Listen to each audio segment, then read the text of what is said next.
Good morning guys, स्वागत है आपका हमारे यूट्यूब चैनल ग्लांस एकेडमी पर।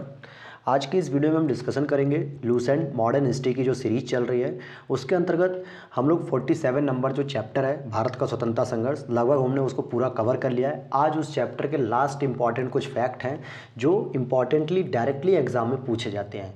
अगर मैं आपको बताऊं कि सीटेट के जितने भी वनडे एग्जाम्स होते हैं, साथ ही साथ जो टीचिंग के one day exam CTET, UP TET, जो आपके सोशल साइंस के सेगमेंट होते हैं, और उसके साथ साथ आपका स्टेट पीसीएस, चाहे वो यूपी का हो, बिहार का हो, एमपी, राजस्थान, हर जगह इसकी इंपॉर्टेंस है लूसेंट की। इसलिए अगर अभी आप लोगों ने जो है कि पहली बार देख रहे हैं तो प्लीज़ इसकी जो है कि प्लेलिस्ट को पूरा चेकआउट कर लीजिएगा। अपडेटेड लूसेंट पढ़ाई जा रही है आपको बहुत ही नए पैटर्न के साथ, जो है कि इसमें इंपॉर्टेंट फैक्ट को भी कंक्लूड किया जा रहा है, स्टोरी बताई जा रही है जो आपके लिए काफ़ी बेनिफिशियल होगी। चलिए शुरू करते हैं हम अपनी आज की क्लास। देखिए लिखा है डंडा फौज। इसमें आज की क्लास में सारे के सारे फैक्ट रहेंगे जो सीधे प्रश्न में पूछे जाते हैं, तो आपको आज यहीं पर बैठ के याद कर लेना है। डंडा फौज का गठन पंजाब में हुआ था चमनदीप के द्वारा। किसके द्वारा? चमनदीप, पंजाब में।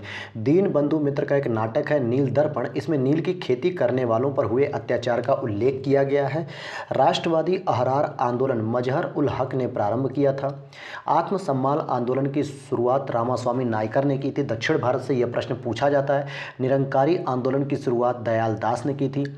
ब्रह्म समाज का प्रतिज्ञा पत्र देवेंद्र नाथ ठाकुर ने तैयार किया था, जो तत्वबोधनी सभा के नाम से जाना जाता है।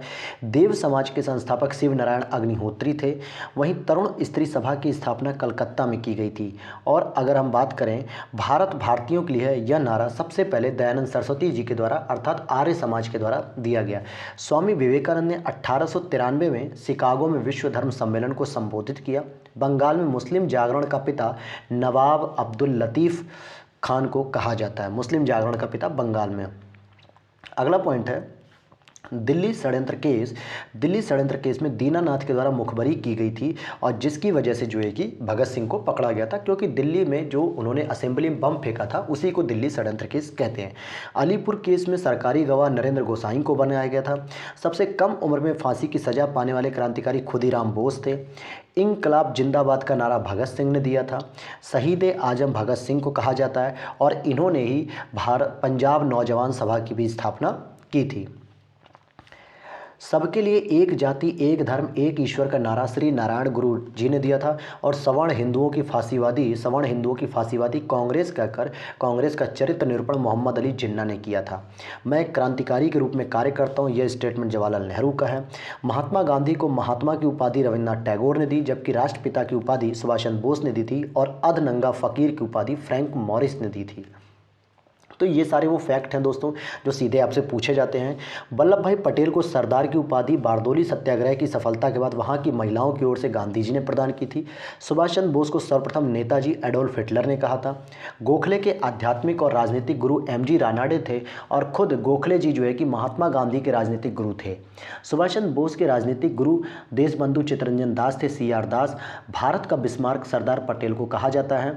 और साथ ही साथ शुद्धि आंदोलन के प्रवर्तक स्वामी दयानंद सरस्वती को माना जाता है। इनका यह मानना था कि जो लोग जबरन ईसाई या मुस्लिम बनाए गए हैं वो अपना हिंदू परंपरा के द्वारा शुद्धि आंदोलन के माध्यम से जो है कि वापस आ सकते हैं अपने समाज में। 19वीं शताब्दी के भारतीय पुनर्जागरण का पिता राजा राम मोहन राय को कहा जाता है।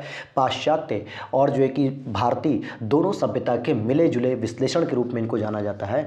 अखिल भारतीय हरिजन संघ की स्थापना महात्मा गांधी ने की थी। राष्ट्रीय युवा दिवस स्वामी विवेकानंद जी के जन्म दिवस पर मनाई जाती है 12 जनवरी को। यंग बंग आंदोलन के प्रवर्तक विवियन डिरेजियो साहब थे।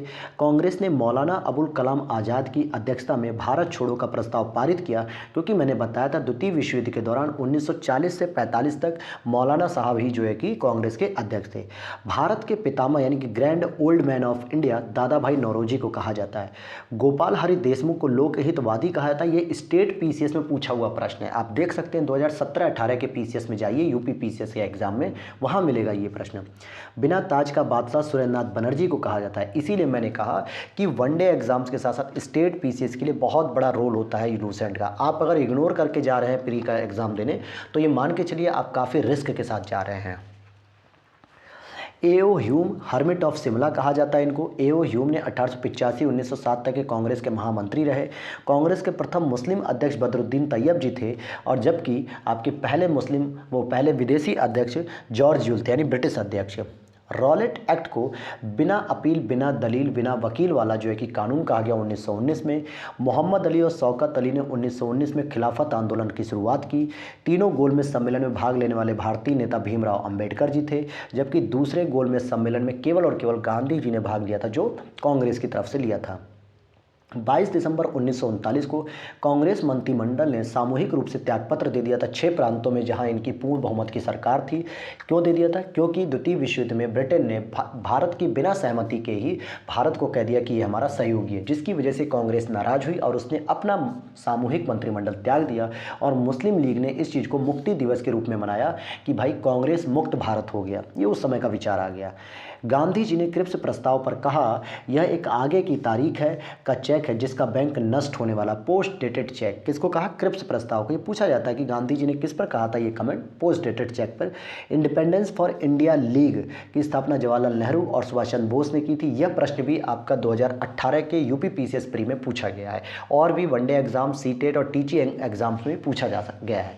अगर आपको भरोसा नहीं है तो आप पुराने पेपर को उठाइए और देखिए, वहाँ पर आपको मिलेंगे ये प्रश्न। अर्थात लूसेंट से 70% प्रश्न पूछ लिए जाते हैं सीधे। इंडिया इंडिपेंडेंस लीग की स्थापना रास बिहारी बोस ने की थी, जबकि इंडिपेंडेंस फॉर इंडिया लीग इसकी स्थापना जवाहरलाल नेहरू। तो दोनों में कंफ्यूजन नहीं करना है आपको।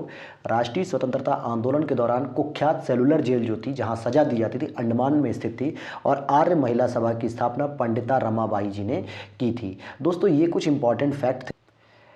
इसी में आगे हम देखते हैं, राजा राम मोहन राय का जन्म 1774 में राधानगर नामक बंगाल के एक गांव में हुआ था, अर्थात बंगाल में हुआ था, और इन्हें अरबी, फारसी, अंग्रेजी, ग्रीक, हिब्रू आदि भाषाओं का अध्ययन किया था। राजा राम मोहन राय की मृत्यु के पश्चात ब्रह्म समाज धीरे धीरे कई शाखाओं में विभक्त हो गया। महर्षि देवेंद्रनाथ टैगोर ने आदि ब्रह्म समाज की स्थापना की, केशव चंद्र सेन ने भारतीय ब्रह्म समाज की स्थापना की, और उसके पश्चात उनका साधारण ब्रह्म समाज की स्थापना उन्होंने की थी। तो ब्रह्म समाज की स्थापना कब की गई थी? 1800, बताइए जल्दी से जो है कि अगर आप लोगों को नहीं पता है तो आप लोग कमेंट बॉक्स में भी बताइए। आगे देखते हैं, राजा राम मोहन राय के नेतृत्व में ब्रह्म समाज ने अंग्रेजी भाषा और पश्चिमी शिक्षा का समर्थन किया था। 1817 में हिंदू कॉलेज की स्थापना कलकत्ता में की, और 1822 में एंग्लो हिंदू स्कूल की स्थापित किया। 1825 में उन्होंने वेदांत कॉलेज की स्थापना की। ब्रह्म समाज ने ब्रह्म बालिका स्कूल और सिटी कॉलेज ऑफ कलकत्ता की नींव डाली थी। राजा राम मोहन राय ने 1826 के जूरी विधेयक का घोर विरोध किया था। जवान बंगाल आंदोलन का नेतृत्व एंग्लो इंडियन हेनरी विवियन डिरेजियो यानी यंग बंग आंदोलन के नाम से भी इसे जाना जाता है। और ईश्वर चंद्र विद्यासागर के बारे में कहें तो इन्होंने कुंडुकिरी, ईश्वरचंद विद्यासागर और कुंडुकुरी वीरे सिंगलम ने विधवा विवाह को प्रोत्साहित किया था।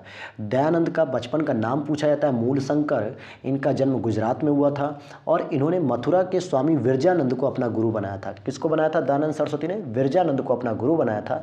साथ ही साथ 1874 में दयानंद ने सत्यार्थ प्रकाश की रचना की। बहुत महत्वपूर्ण रचना है, ये पूछा जाता है प्रश्न में, जो हिंदी भाषा में लिखी गई थी।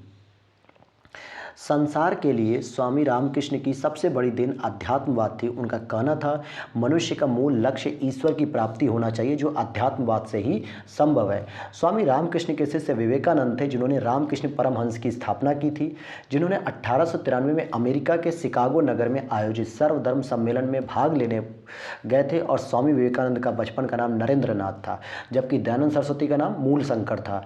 स्वामी विवेकानंद ने ज्ञान योग, कर्म योग और राजयोग नामक पुस्तकें भी इन्होंने लिखी हैं। आगे देखते हैं, स्वामी दयानंद के भाषणों का संकलन lectures from Colombo to Almora नामक एक पुस्तक में दिया हुआ है, और कन्याकुमारी का रॉक मेमोरियल स्वामी विवेकानंद को समर्पित है।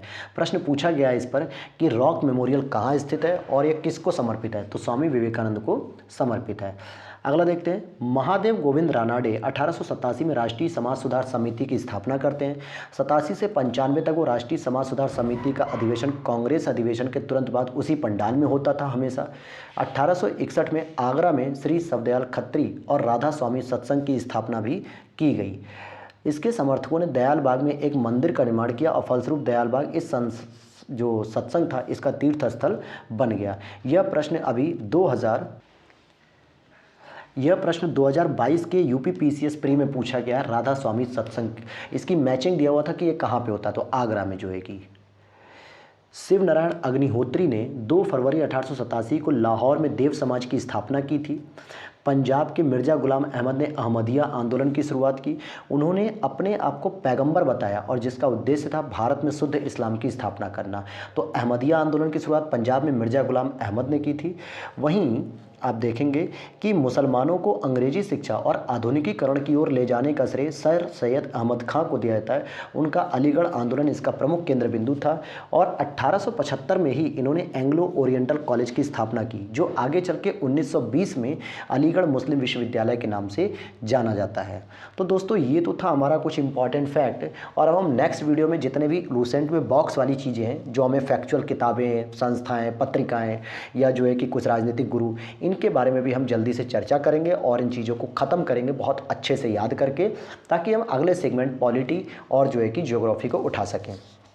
ठीक है, मुझे अच्छे से पता है कि अभी इसमें एंशिएंट और मिडवल हिस्ट्री भी लानी है, तो हो सकता है हम ज्योग्राफी को रोक के एंशिएंट और मिडवल को पहले हम ख़त्म करेंगे। तो चलिए मिलते हैं नेक्स्ट वीडियो में, तब तक के लिए नमस्कार।